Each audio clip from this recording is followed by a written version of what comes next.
Assalamualaikum warahmatullahi wabarakatuh. Bismillahirrahmanirrahim. Alhamdulillahirabbil alamin wassalatu wassalamu ala asyrafil anbiya wal mursalin sayyidina wa habibina wa syafi'ina wa maulana Muhammadin wa ala alihi wa sahbihi ajmain. Qala al-muallifu rahimahullah ta'ala wa nafa'ana bihi wa bi ulumihi fid dharaini amin. Allahumma rzuqna fahman nabiyyin wa hifdzal mursalin wa ilhamal malaikatil muqarrabin. Bismillahirrahmanirrahim. Faslun utawi iki iku fasal. Wa kullu ma'i'in utawi saben-saben perkara kang cuwer. Cuwer iku apa? Perkara sing cair. Benda cair. Tiap-tiap perkara sing cuwer, benda cair. Kharaja kang metu. Kharaja kang metu apa kullu ma'i'in metu minas sabilaini saking dalan loro. Tiap-tiap perkara yang cair keluar dari dua jalan. Jalan belakang jenenge nalpot. Jalan depan aku roh panggonane gak sok karo jenenge. Ya jalan depan aku roh panggonane tapi karo jenenge. Sampe roh jenenge. Menengo ya tapi demuni. Semua yang benda cair keluar dari dua jalan belakang atau depan najisun itu najis, hukumnya najis. Ada kecuali ilal maninya kejaba mani. Lek mani iku ora najis. Sebabnya Rasulullah itu pernah ketika beliau pakai baju kemudian dikerii, kan air sperma kak bentuknya kayak putih ngono ya, kayak pulau ngono modele. Terus dikerii krik. Setelah itu beliau sholat menggunakan pakaian tadi, menunjukkan air sperma itu tidak najis. Seandainya najis ya dicuci, tapi ternyata tidak, dikerii terus dipakai meneh. Rasulullah sholat.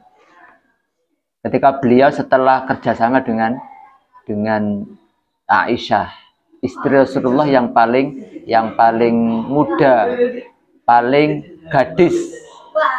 Rasulullah itu punya istri 9. Ada yang mengatakan 12, tapi yang gadis cuma 1 Aisyah. Yang lainnya janda semua. Di ilal mania kecuali air sperma. Apakah spermanya manusia saja? Sama. Spermai hayawan, hewan. Ono kuda kok numpai bojone kuda. Akhirnya metu crot.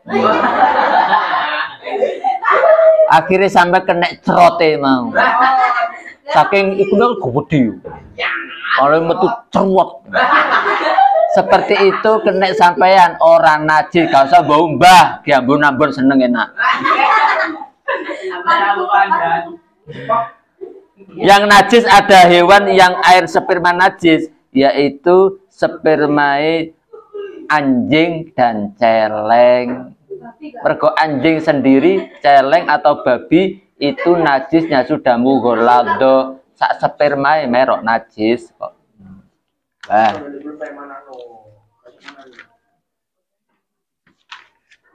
Wa ghuslu jami'il abwal.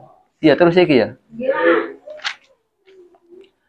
Wa ghuslu jami'il abwal utawi mbasuh mencuci sekabehe pira-pira uyah.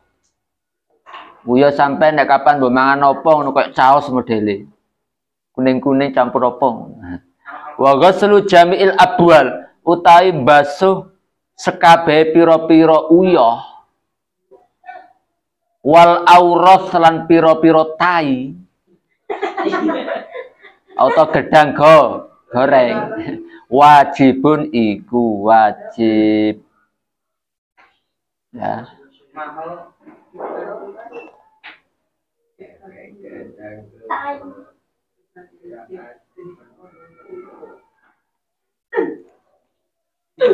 Makanya ketika ada orang Arabi wong desa melu salat karo Kanjeng Nabi nok masjide Kanjeng Nabi, dadake mari jamaah iku lho jobahe disingkap nguyuh ocor-ocor ngono kaya aku jaran ngono ocor-ocor. Akhirnya piye, ada sebagian sahabat loh iku kok nguyuh piye arep diseret karo sahabat piye to ngejus mbok uyoi apa diseret konangan Kanjeng Nabi ora usah mbok seret. Lah kok ngono Kanjeng Nabi ngene ya, memang kencing di masjid itu bahaya, masjid kok diuyoi, tapi nyeret orang kencing di dalam masjid lebih parah bahayai. Sebab apa? Zaman dulu ketika zaman Rasul itu masjidnya itu tidak seperti ini, ora ditekel, ora di keramik, tapi pasir, bentuk pasir. Laisa mabluton wala sakfan. Itu masjid di zamanil qadim. Pada zaman dulu masjid itu cuma dikelilingi dengan pohon kurma. Ya. Akhirnya kan ketika ono kencing kan karena pasir dan yang kencing itu diam, berarti kan kencingnya cuma di sini saja. Nersep ke bawah. Tapi kalau ditarik orangnya, kan nanti najisnya malah banyak. Kalau tadi di sini saja cukup ambil timba, berapa timba disiram, akhirnya nersep ke bawah, suci. Tapi kalau ke sana kan tambah akeh banyune. Itu berarti ada timbul kaidah, ada dua hal yang bertentangan, ya. Podo-podo bahaya nih. Nguyuh di masjid bahaya, narik juga bahaya. Bagaimana caranya? Mengambil resiko yang lebih ringan. Berarti apa? Dijarnoai. Akhirnya berkembang kaidah itu dikembangno. Kalau sekarang ada perempuan ternyata hamil. Setelah hamil wis 7 ulan atau 8 ulan ternyata mati ibunya. Dan di dalam kandungannya masih ada bayi, masih diharapkan hidup. Isih urip njero bayi ini. Nah, dengarkan ini, aja ngomong aja. Ada dua hal yang bertentangan. Ngoperasi mayit, bedel mayit, itu hukumnya haram, bahaya.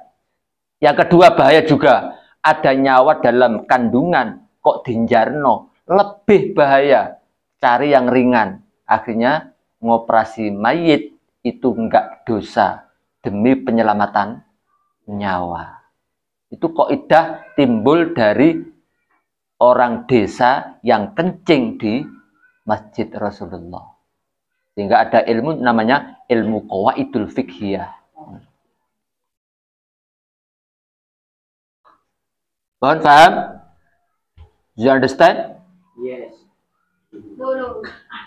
Nah, semua kencing atau kotoran tai wajib dibasuh illa baulas sobiyi kejaba uyoe bocah cilik. Bocah cilik lanang iki wedok ora katut. Jadi podo-podo bayi cilik tapi karo-karone seje lanang wedok podo durung mangane apa-apa kecuali ASI, beda najisnya. Itu menunjukkan bahwa keunggulan laki-laki dibandingkan perempuan lebih unggul laki-laki. Buktinya bocah cilik bayi belum makan apa-apa kecuali ASI, najisnya adalah mukhaffafah. Sedangkan bayi kecil belum makan ASI, najisnya adalah mutawassithah. Unggul laki-laki berarti.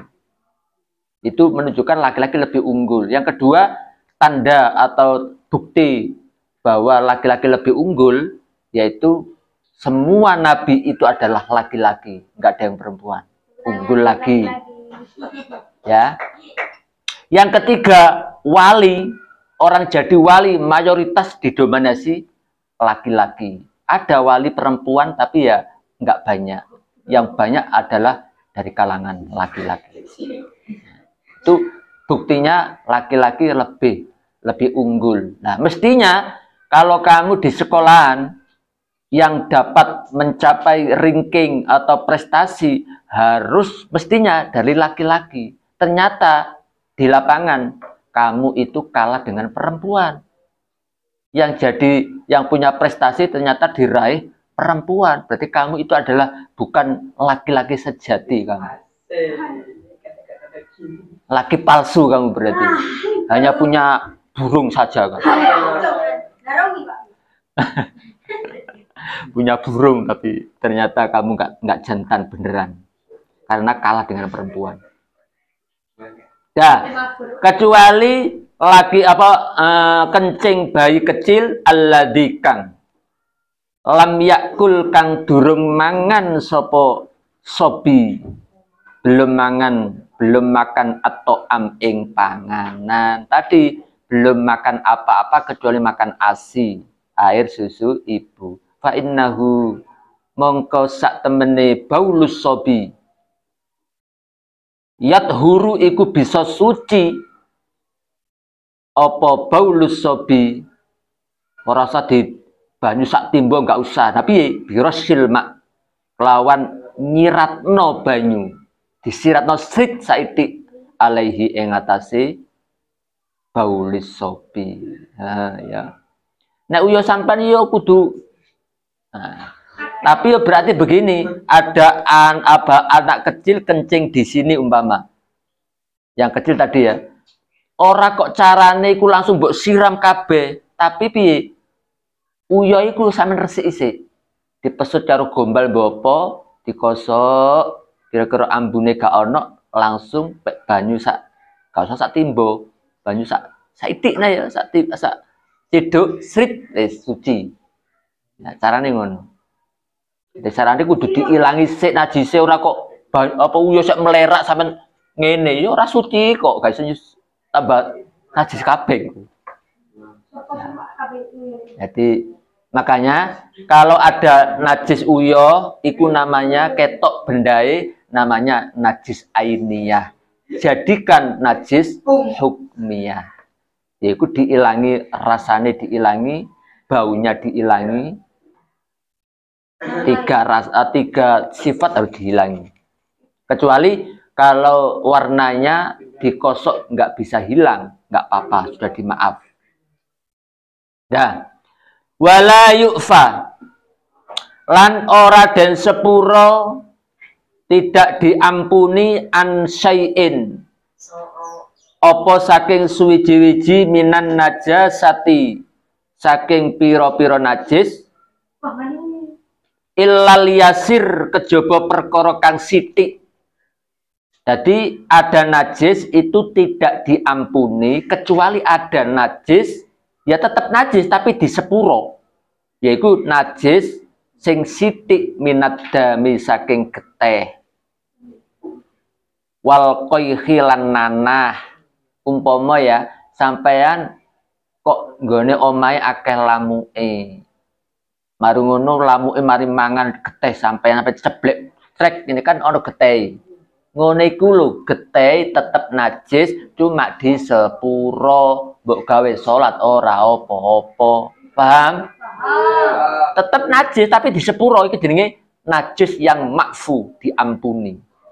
Atau ada nanah polahe dheweke setelah punya udun sing gede mari ngono jeblos udune. Mari jeblos kan nggak resik, masih ada dalil-dalil itik ngene iki ya dimaaf tetap walaupun ini najis tapi dimaaf. Tiga sholat ora apa-apa. Ya. Wa mal hayawan la nafsa kang ora ana geteh iku maujud. Lahu keduwe masa ilatun kang mili. Termasuk najis yang diampuni, yaitu jika ada hewan ketika disobek badannya tidak keluar darah. Koyok cecek, koyok laler. Iku sampai suwek ora netes getih. Kalau ada model hayawan seperti ini, ya, idza waqa'a nalikane tumiba apa ma jatuh apa ma hewan mau fil ina ing dalam wadah. Wadahe ana kopine umpama. Mari mlebu nang wadah ana kopine gelas wa matalan matek apa sih mang. Mati fihi ing dalam ina. Dadi ana laler. Ya, rungokno aja omong. Sampean esuk-esuk kopian barek udutan. Ngerti udut? Rokok. Al udut ba'da dahar. Rokok itu mari mangan dahar. Ya. Mari ngono dadake kopine, kopi anget kan ya. Dadi ana ramu, ana laler melebu nak nggone kopi sampean, soal pengen ngincipi. Perlu sampean enak rek. Dadake ana laler kepengin mlebu bleng. Akhire lalere mati nok kopi sampean. Ngono iku lho, najis tapi di sepuro. Kopine mbok ombe malah gurih kok. Tapi syaratnya sebelum Anda minum kopi tadi karena ada bangkai laler itu dibesno sik ya. Laler dibesno, bles. Terus diangkat dilempar. Sebabnya apa? Karena lalat itu ya sayap kiri membawa penyakit, setelah itu diblesno sayap kanan membawa obat. Mergo ana penyakit diblesno diobati sayap kanan, akhirnya kopine ora ana penyakit diobati sayap kanan. Paham? Lho iki ya Allah iku luar biasa gawe hewan nek koyo ngono iku mau. Ya Allah. Iso digawe ngono gitu. Makanya menungso iki ora padha ya. Kabeh kan sing padha coba sampean coba telakepno ngene tangan sampean seret. Iki enggak sama. Ada yang jempol kiri numpang ke kanan, ada yang jempol kanan numpang ke kiri. Coba Anda secara normal seret. Ya kan? Enggak sama kan? Coba kamu periksa sendiri-sendiri. Ya. Ya kan? Awas, dengarkan ini ya. Kalau kamu ketepatan kok ternyata jempol kiri numpang no jempol kanan, berarti ini tipe orang menggunakan otak kanan.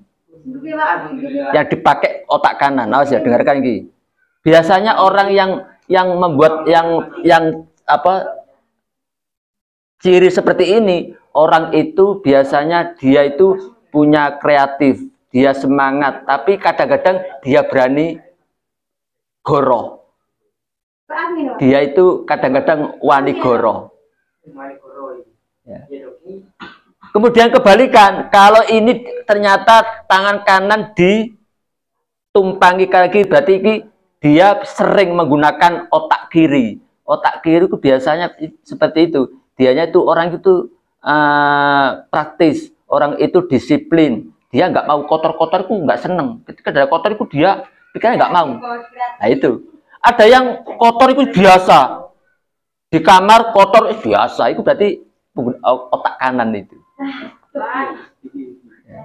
Makanya Allah menciptakan nggak sama kan? Loh, beda kan ya? Itu bisa dibaca karakternya. Orang yang suka bohong itu sudah bisa ditebak dari sini.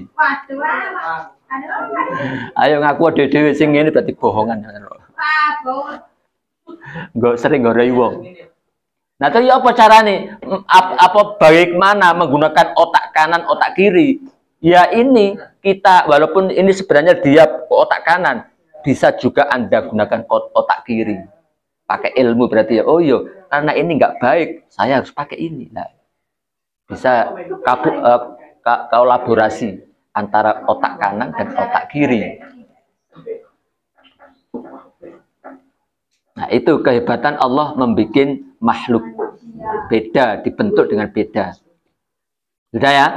Jadi tadi atau podo cecek yang ngono, ana cecek kok mlebu kopi sampean. Ora apa-apa, ora najis kopine. Sing penting mlebu dhewe ya. Awas. Tapi kalau sampean nyekelar, sampean lebokno bleng nok kopi terus mati, yo najis kopine. Syaratnya kudu mlebu dhewe iku ya. Nek mbok cekel-cek mbok lebokno bleng mati, iku najis. Paham? Pak gak padahal kan podo ya, podo lare tapi beda proses matine. Nek mati mlebu karepe dhewe tetep kopine ora najis, tapi nek mbok cekel-cek mbok lebokno bleng mati najis.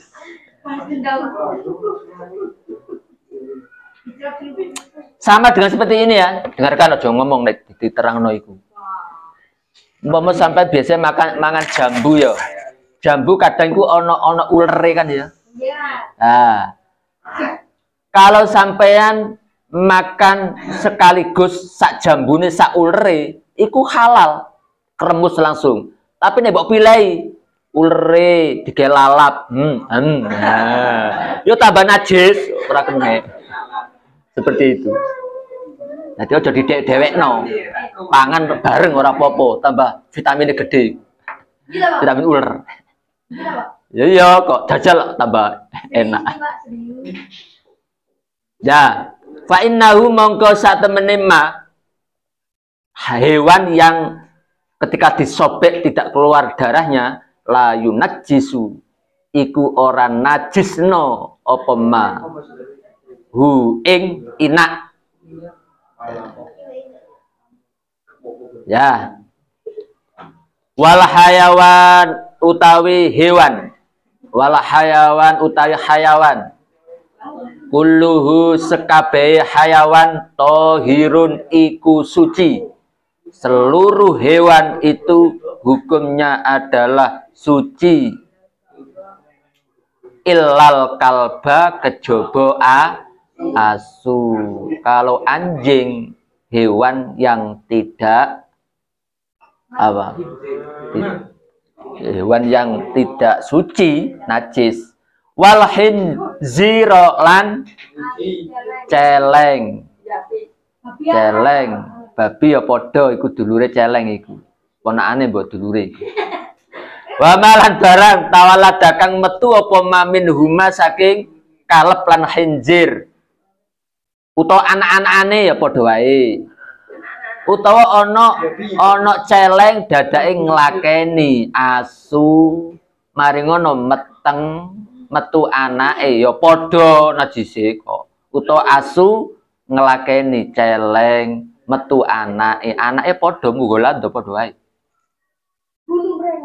Au min ahadihima utawa salah sijine kalep lan khinzir. Wal maitatu utai bangkai batang kulluha sekabehe maitah najisatun iku najis. Karena najis bangkai otomatis kalau dimakan haram, kecuali kalau memang orang itu terpaksa ketika di hutan tolah-toleh nggak ada buah-buahan, lek gak mangan mati ono bangkai sapi, gak apa-apa halal ya. Tapi saitik wae kira-kira kanggo nyambung nyawa lah ngono ya. Ana wong kan nek gak mangan wis nemen lesune, kalau nggak makan mati. Ternyata ada bangkai. Wajib kamu makan bangkai. Wajib ini ya, bukan hanya tidak wajib. Asu. Kalau memang sudah tidak ada kecuali bangkai asu, ya rapopo asu. Bahkan orang bisa. Umpama sampean iku lesu nang hutan, kanca sampean mati. Batang asu gak ono, batang wedhus gak ono. Ya kon sempole dulurmu iku sing mati. Kena sempole to burunge kena. Aku pengen burung, gak apa-apa diiris burung goreng. Umpama. Kecuali bangkai seorang nabi nggak boleh. Seandainya ada seorang nabi kemudian Anda terpaksa kalau nggak makan mati tapi sayang bangkai Nabi, nggak boleh dimakan. Lebih baik kamu mati saja, nggak usah makan bangkainya Nabi. Kenapa? Bangkai Nabi tingkatannya derajatnya lebih tinggi dari kita.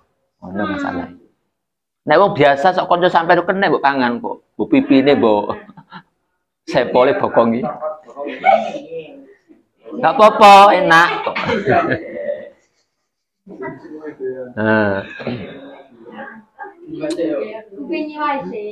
Illa samak, kecuali apa? Bangkai ikan. Dengarkan.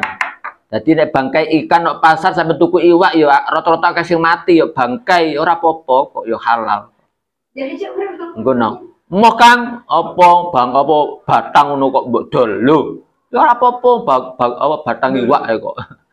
Wal jarodalan walang aja kira lawang kok. Nggo gitu. Wal jarodalan lawang. Lawang kena nek kapan lawang kita toko iku toko gemblong. Wal adamiyu lan anak Adam, yaiku menungso iki le ya, iki ora najis. Ketika ada bangkai manusia itu enggak najis. Dia tidak najis. Wa yughsalu lan den umbah den basuh al ina opo wadah bejana harus dibasuh dicuci min wuluhil kalbi saking dioleh utawa pendilate asu. Sampai duwe wadah kok didilati asu. Wal hinzir lan celeng harus dicuci sab'a marrotin kelawan 7 kali pitung ambalan. Ihdahuna utai salah si jenis sab'a marroh dicampur biturabi kelawan lemah. Rungokno jadi ngomong nek diulang iki. Ya, kuwai ngomongi. Salah satunya dicampur dengan debu. Untuk nyampur debu itu bisa pertama bisa atau terakhir bisa terserah. Nah, kalau sekarang kamu ketika ada banjir kan campur lemah. Piye nyucine enak itu ya. Tinggal masukkan air ngalir sing campur lemah yo linet abang. Cukup Anda gerakkan 7 kali. Seret mari cuci. Gak usah nyampur debu, soal debu deh kayak. Ngono carane. Wa yusalu lan den basuh, diumbah, dicuci min sairin najasat saking sekabe pira-pira najis, cek najis teko apa tembeleke wong, tembeleke pitik uyah dibasuh marrotan kelawan saambalan 1 kali saja. Takti kang teko apa marrah mau alaihi ing atase sairun najasa utawa ya sairun najasa. Jadi lek liyane najis mughalladho bisa dibasuh 1 kali. Tapi ada kesunatan wassalah satu tawi telung basuhan, telung cucian afdalu iku luwe utama lebih utama kalau Anda basuh 3 kali. Wa idza tahallalat wallahu a'lam bishawab. Assalamualaikum warahmatullahi wabarakatuh.